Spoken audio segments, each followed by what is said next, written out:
I am so excited to be sitting next to a man who's been a trailblazer throughout his career with companies like JP Morgan Chase, Expedia Group, and now as the CEO of GoDaddy, Aman Bhutani. Aman, welcome to our show. Thank you. It's lovely to be here. Thanks for having me. Absolutely. We'll learn how GoDaddy empowers everyday entrepreneurs with a vast array of web services and tools. But we'll also learn a lot more from Aman today. His roots take us back to his hometown, Delhi, India. His parents were refugees after the partition of British India. They practically had to start a new life for themselves from scratch. Now, they may have lost their wealth, but what they did have was a vision and a drive to succeed.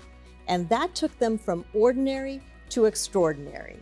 And they passed important values to Aman, like hard work, dedication, humility, and a global perspective.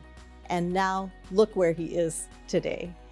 Today, Aman, through inspiring stories and timeless wisdom, will pass on to us some incredible leadership and life lessons. And you don't have to be a business leader to apply these lessons, because they can be applied just as well to being the CEO of your own life.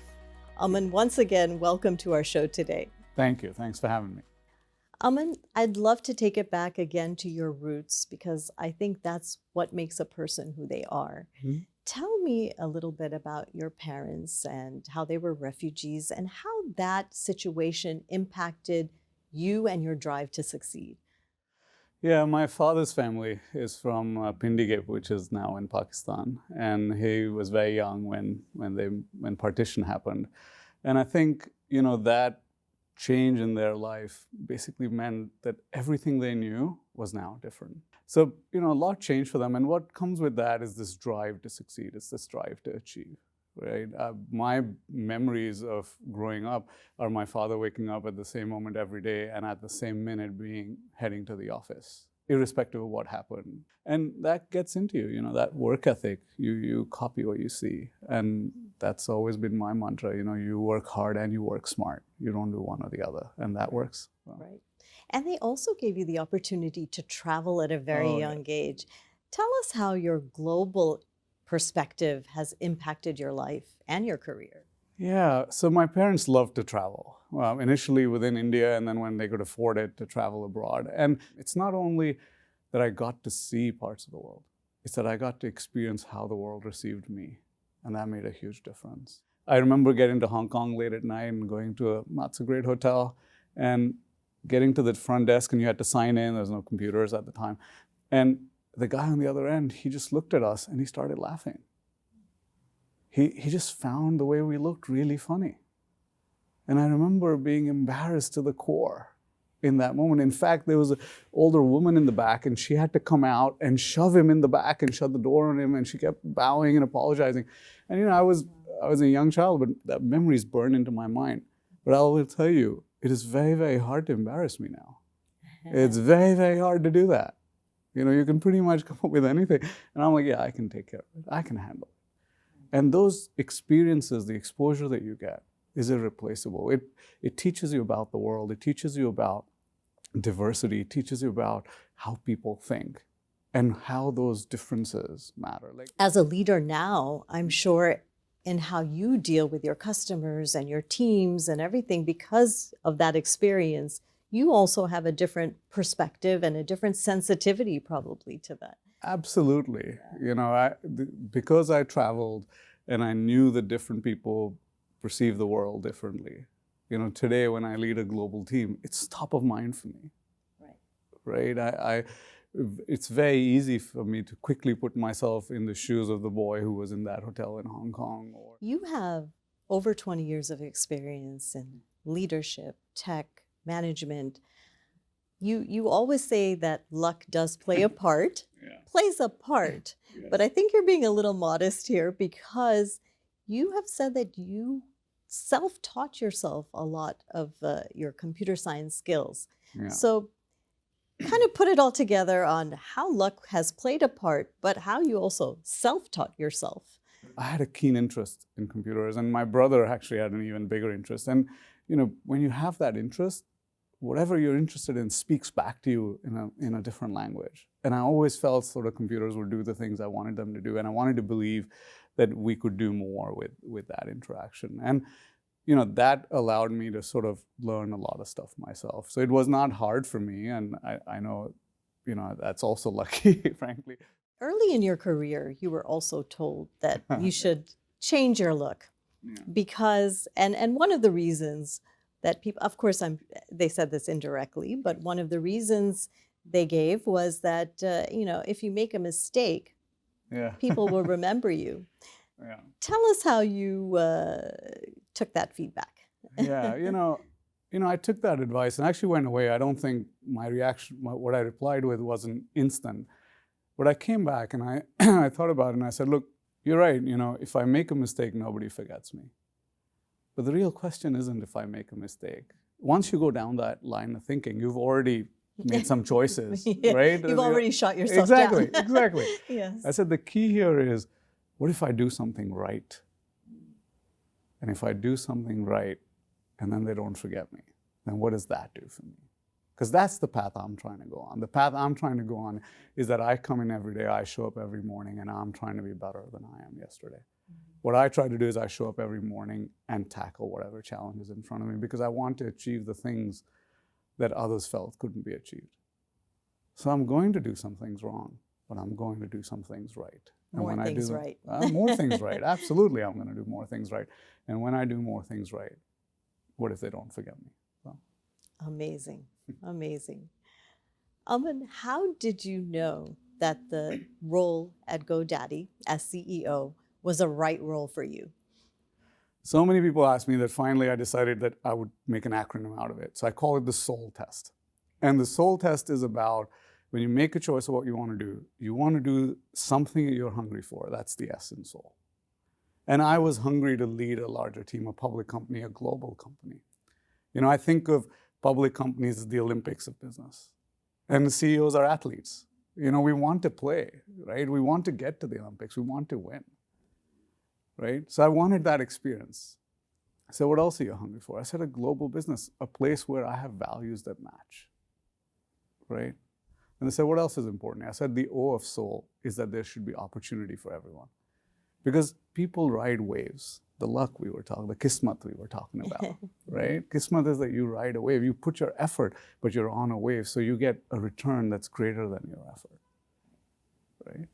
But how do you find waves? You find waves because waves are where lots of people are being successful. So if you see opportunity only for yourself, don't take that job. If you see opportunity for a lot of people, take that job. The U is that you must bring something unique to the table. Okay. Because you must have a competitive advantage over others going into that job. And the L is that there should always be learning involved. And that often comes from people. But people like me in roles like mine, we want to be, pushed. Learning's super important to our curiosity. If we stop learning, we stop being curious. If we stop being curious, that's the beginning of the end. And that makes soul.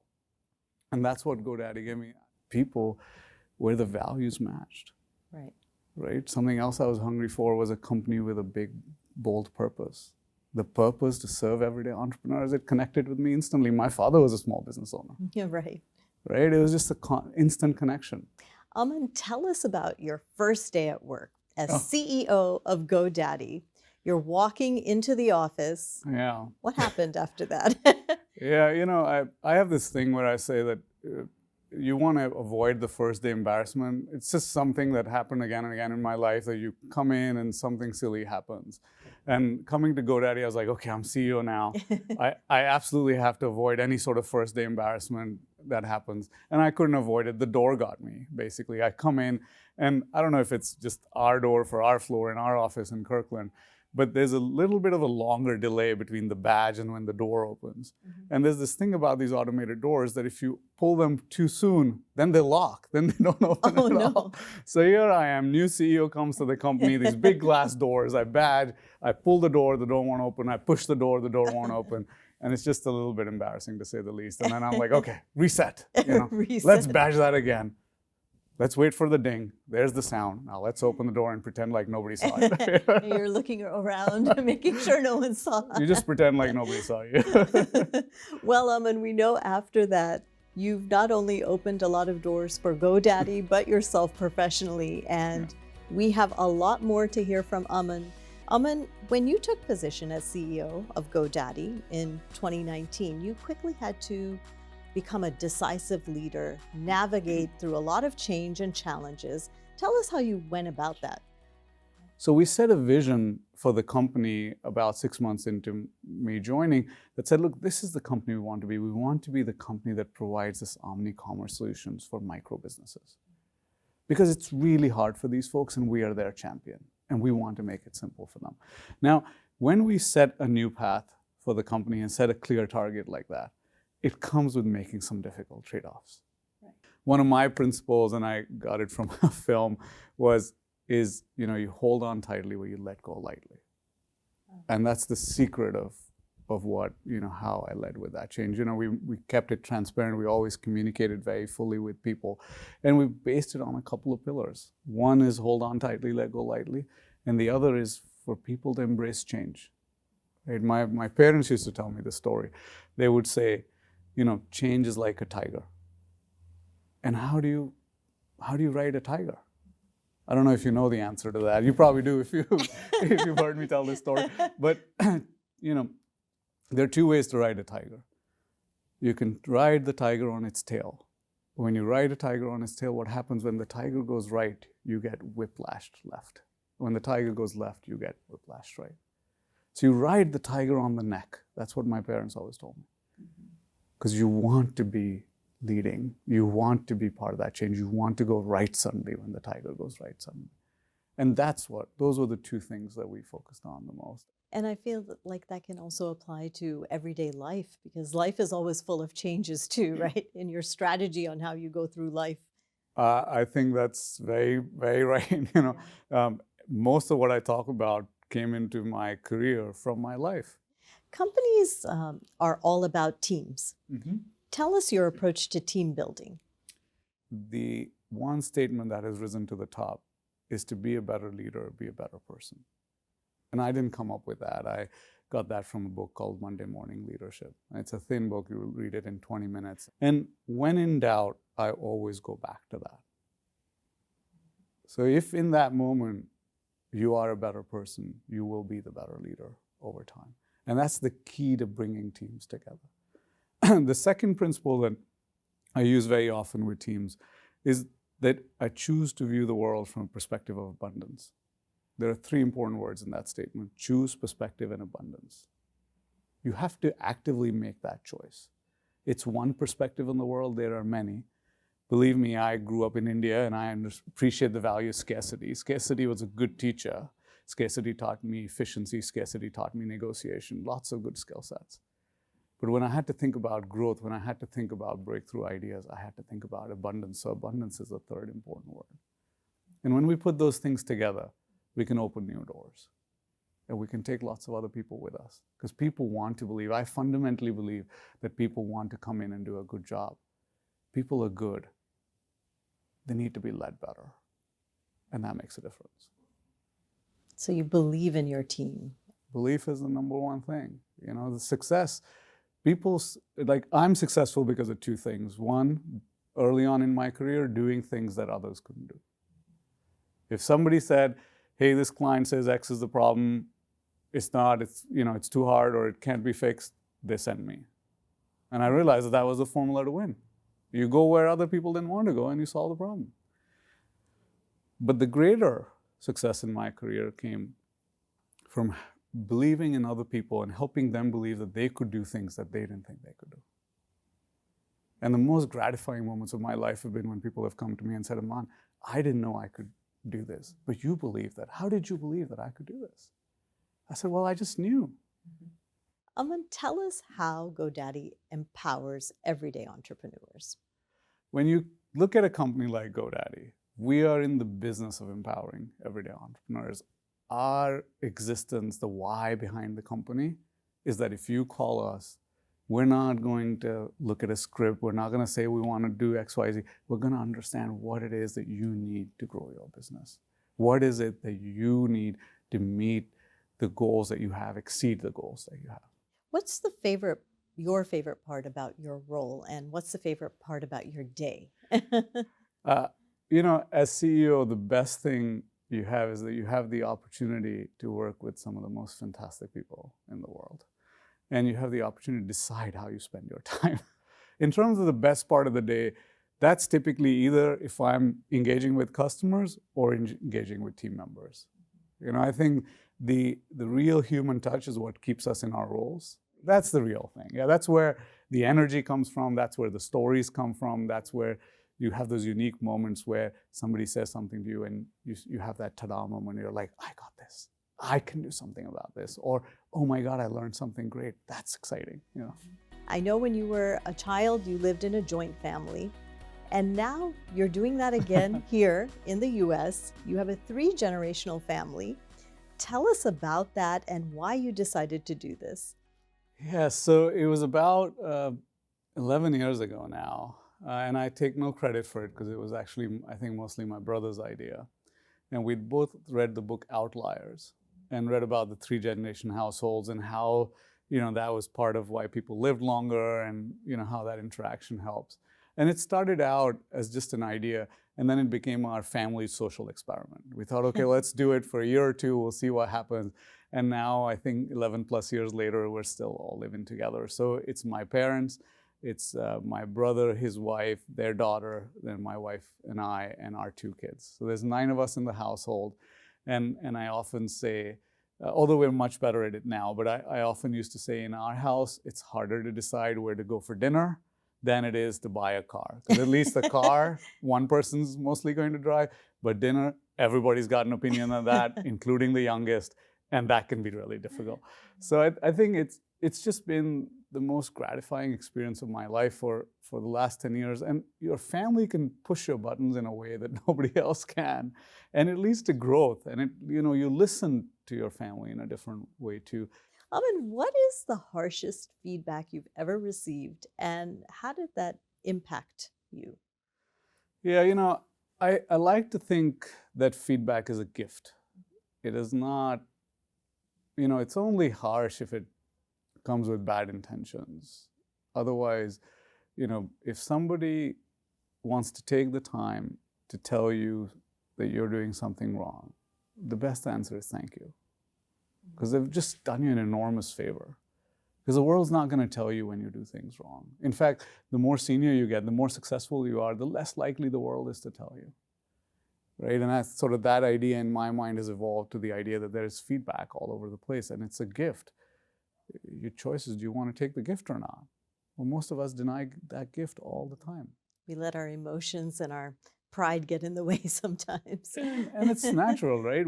We do let our pride get in the way, but to some extent, I feel we do it to protect ourselves. Mm-hmm.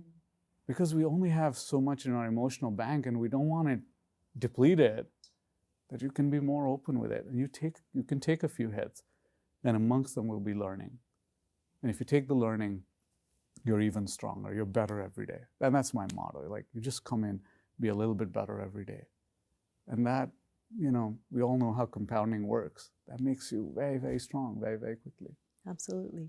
That's interesting. My next question was going to be, what is the best advice you've ever received? And I think you've turned the harshest advice into the best advice. Yeah, I think to a great extent. I think, I get advice from lots of different places. I used to joke when I was younger, I said, I'm a thief, I steal ideas, the best ideas from people.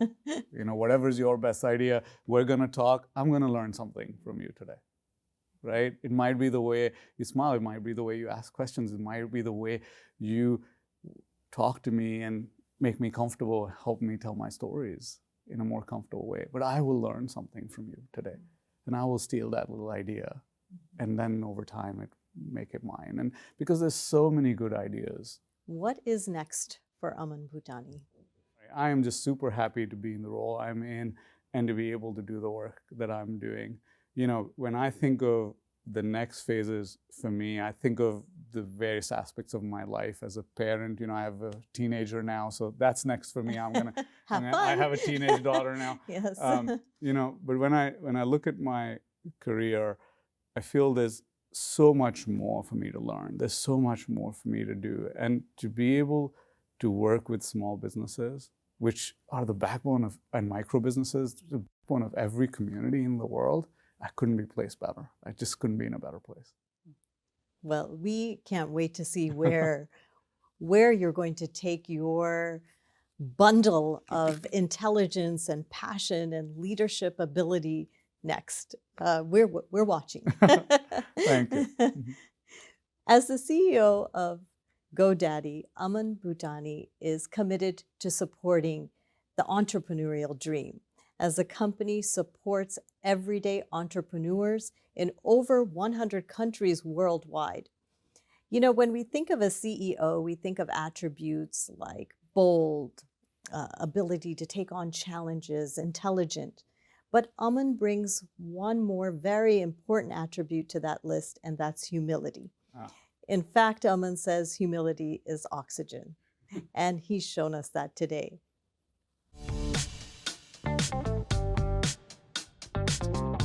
Best advice that you'd like to give our viewers before you head out?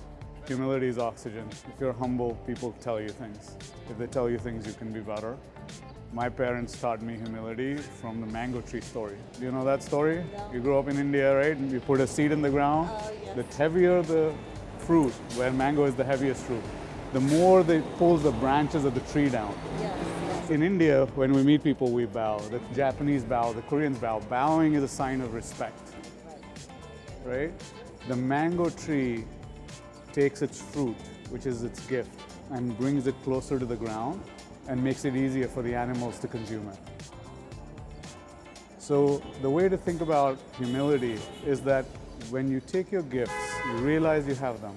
If you make it easier for others to take your gifts, if in the moment they take those gifts from you, you bow, you found humility. Like the mango tree bows. It doesn't give the fruit and stand tall. It gives the fruit with a bow. That's humility. And when you do that, other people tell you what you need to know. And when they tell you, you can fix it. Because none of us are born perfect. But we can get better every day. Well, I'm bowing. It's lovely to meet you, I've learned Nisha. a lot from you. Thank you you so so much. much, Aman. Really appreciate your time and empowering our Keys to Kismet viewers today. Thank you. Thank you so much.